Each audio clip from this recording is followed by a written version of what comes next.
என் இனிய உலக தமிழ் மக்களே, நாணயங்கள், அஞ்சல் தலைகள் மற்றும் பணத்தாள்கள் பற்றிய தகவல்களை தெரிந்து கொள்ள என்னோட சேனலை சப்ஸ்கிரைப் பண்ணிக்கோங்க. அப்படியே அந்த கோயில் மணி மாதிரி இருக்கக்கூடிய குறியீடியை அழுத்திக்கோங்க. இன்று நாம் பார்க்க இருப்பது 5 ரூபாய் பொதுவான வகை நாணயத்தின் வகைகள் மற்றும் வரலாறு. 5 Ruby definitive coins types and history. 5 ரூபாய் நாணயம் 2019 வரை வெளியிடப்பட்ட நாணயம் இங்கு இருக்கிறது. 5 ரூபாய் பொதுவான வகை நாணயம் முதலில் 1992 அறிமுகப்படுத்தப்பட்டது. அந்த நாணயம் கிட்டத்தட்ட 2004 வரை தொடர்ந்து அச்சிட்டு வெளியிடப்பட்டது. அந்த நாணயத்தின் படம் முதல் நாணயமாக இருக்கிறது, பாருங்கள்.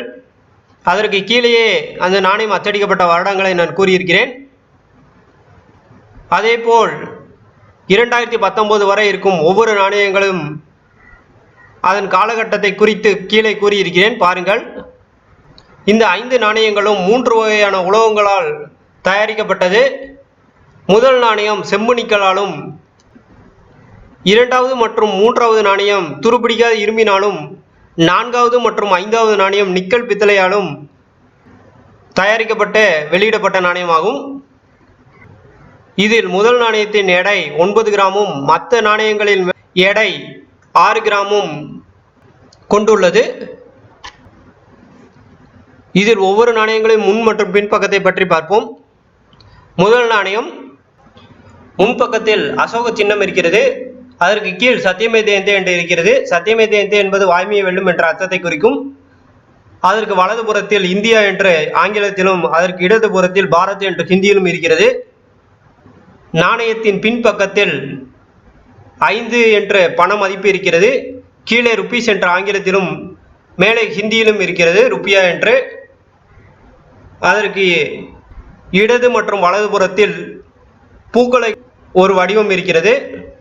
கீழே நாணயம் அச்சடிக்கப்பட்ட வருடம் இருக்கிறது. அதற்கும் கீழ் நாணய குறியீடு இருக்கிறது.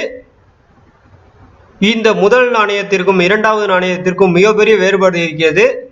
ஏனென்றால் முதல் நாணயத்தில் முன் மற்றும் பின்பக்கத்தில் இருந்தது. இந்த நாணயத்தில் இரண்டுமே ஒரே பக்கத்தில் வந்துவிட்டது. இரண்டாவது நாணயத்தில் முன்பக்கத்தில் இடதுபுறத்தில் அசோக சின்னம் இருக்கிறது. அதற்கு கீழ் சத்தியமே ஜெயந்தே இருக்கிறது. அதற்கு வலதுபுறத்தில் 5 என்ற பண மதிப்பு இருக்கிறது. அதற்கு மேல் இந்தியா என்ற ஆங்கிலத்திலும், பாரத் என்று ஹிந்தியிலும் இருக்கிறது.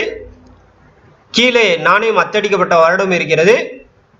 நாணயத்தின் பின்பக்கத்தில் 4ஆக பிரிவது போன்று இருக்கிறது. இதற்கு என்ன அர்த்தம் என்றால் யூனிட்டி இன் டைவர்சிட்டி என்ற ஆங்கிலத்தில் கூறுவோம். அதாவது வேற்றுமையில் ஒற்றுமை. நமது 4 மூலைகளையும் மையப்படுத்தி நமது ஒற்றுமையை பறைசாற்றும் விதமாக இந்த நாணயம் வெளியிடப்பட்டது. அதேபோல் நாணயத்தின் பின்பக்கத்தில் மேலே 5 ரூபீஸ் என்ற ஆங்கிலத்திலும், அது ஹிந்தியில் கீழேயும் இருக்கிறது. இந்த இரண்டாவது நாணயம் மிகவும் அபூர்வமான நாணயமாகும். ஏனென்றால் இது ஒரு வருடத்தில் கம்மியான நாணயங்கள் மட்டுமே அச்சிடப்பட்டது. அதனால் இந்த நாணயம் பெரிய அளவில் மக்களுக்கு புழக்கத்தில் வரவில்லை என்றே கூறலாம். இன்று பலர் இதை வலைத்தளங்களில் அதிக விலையில் விற்கின்றனர். ஆனால் இதுபோன்று புழக்கத்தில் இருக்கும் நாணயத்தை விற்பது சட்ட ரீதியாக தவறாகும். ஆனால் இதை பற்றி அவர்கள் கவலை இல்லாமல் இவ்வாறு விற்பனை செய்கின்றனர். அதனால் மற்ற நாணய சேகரிப்பாளர்களுக்கு இது போன்ற நாணயங்கள் கிடைப்பதில் மிகவும் சிரமமாக இருக்கிறது. அதே நேரத்தில் மக்களும் இந்த நாணயத்தை பார்த்ததும் இல்லை.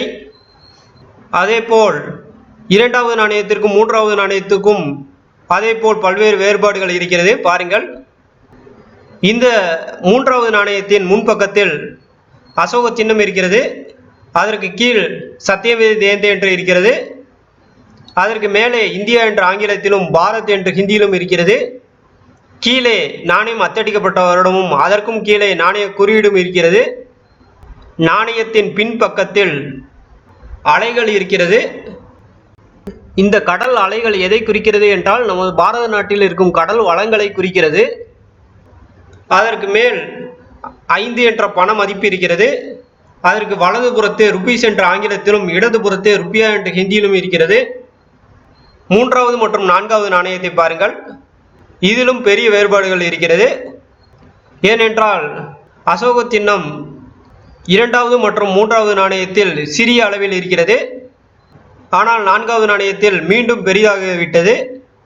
இது பார்ப்பதற்கு முதலில் அச்சிடப்பட்ட நாணயத்தை அப்படியே நிக்கல் பித்தளையில் மாற்றியிருக்கிறார்கள். மற்றபடி வேறு எந்த ஒரு வேறுபாடும் இல்லை. அதேபோல் 2011இல் ருபீஸ்கான புது குறியீடு இந்திய அரசால் கொண்டு வரப்பட்டது. அது நாணயத்தின் பின்பக்கத்தில் பார்த்தால் தெரியும். ஐந்தாவது நாணயத்தின் முன்பக்கமும் முதல் நாணயத்தை போல்தான் இருக்கிறது. அதாவது அசோக சின்னம் இருக்கிறது, அதற்கு கீழ் சத்தியமே ஜெயந்தே என்று இருக்கிறது, அதற்கு வலதுபுறத்தில் இந்தியா என்றும் இடதுபுறத்தில் பாரத் என்று ஹிந்தியிலும் இருக்கிறது. நாணயத்தின் பின்பக்கத்தில் அந்த புது குறியீடு இருக்கிறது. அதற்கு கீழ் நாணயத்தின் பண மதிப்பான 5 இருக்கிறது. அதற்கும் கீழ் நாணயம் அச்சடிக்கப்பட்ட வருடம் இருக்கிறது. அதற்கும் கீழ் நாணய குறியீடு இருக்கிறது. இந்த நாணயங்கள் அனைத்தும் ஆகஸ்ட் 2019 வரை இருந்த நாணயங்கள். இதற்கு பிறகு இந்த வருட இறுதிக்குள் புது வகையான 5 ரூபாய் வெளியிட இருக்கின்றனர். அது வெளியிட்ட பிறகு அந்த நாணயத்தை பற்றியும் பார்ப்போம். இந்த நாணயத்தின் படம் இடதுபுறத்தில் இருக்கிறது. இந்த நாணயத்தின் நாடு இந்தியா, வகை பொதுவான வகை, அச்சிடப்பட்ட வருடம் 1992 முதல் 2004 வரை, பண வரிசை 5 ரூபாய், உலோகம் செம்பு, எடை 9 கிராம், விட்டம் 23 மில்லிமீட்டர், தடிமன் 3 மில்லிமீட்டர், வடிவம் வட்டமான வடிவம். இரண்டாவது நாணயம். இந்த நாணயத்தின் படம் இடதுபுறத்தில் இருக்கிறது. இந்த நாணயத்தின் நாடு இந்தியா, வகை பொதுவான வகை, அச்சிடப்பட்ட வருடம் 2007, பண வரிசை 5 ரூபாய், உலோகம் துருப்பிடிக்காத இரும்பு, எடை 6 கிராம், விட்டம் 23 மில்லிமீட்டர், தடிமன் 2.1 மில்லிமீட்டர், வடிவம் வட்டமான வடிவம்.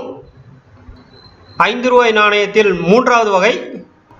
இந்த நாணயத்தின் நாடு இந்தியா, வகை பொதுவான வகை, அச்சிடப்பட்ட வருடம் 2007 முதல் 2008 வரை, பண வரிசை 5 ரூபாய், உலோகம் துருப்பிடிக்காத இரும்பு, எடை 6 கிராம், விட்டம் 23 மில்லிமீட்டர், தடிமன் 2.1 மில்லிமீட்டர், வடிவம் வட்டமான வடிவம். 5 ரூபாயில் நான்காவது வகை. இந்த நாணயத்தின் நாடு இந்தியா, வகை பொதுவான வகை, அச்சிடப்பட்ட வருடம் 2009 முதல் 2010 வரை, பண வரிசை 5 ரூபாய், உலோகம் நிக்கல் பித்தளை, எடை 6 கிராம், விட்டம் 23 மில்லிமீட்டர், தடிமன் 1.9 மில்லிமீட்டர், வடிவம் வட்டமான வடிவம். 5 ரூபாயில் ஐந்தாவது வகை. இந்த நாணயத்தின் நாடு இந்தியா, வகை பொதுவான வகை, அச்சிடப்பட்ட வருடம் 2011 முதல் 2019 வரை, பண வரிசை 5 ரூபாய், உலோகம் நிக்கல் பித்தளை, எடை 6 கிராம், விட்டம் 23 மில்லிமீட்டர், தடிமன் 1.9 மில்லிமீட்டர், வடிவம் வட்டமான வடிவம். இந்த காணொளி உங்களுக்கு பிடித்திருந்தா விருப்பம் தெரிவிங்க. ஏதேனும் சந்தேகம் இருந்தால் கருத்து பெட்டியில் உங்கள் சந்தேகத்தை எழுதுங்க. உங்கள் நண்பர்களுக்கு பகிருங்க.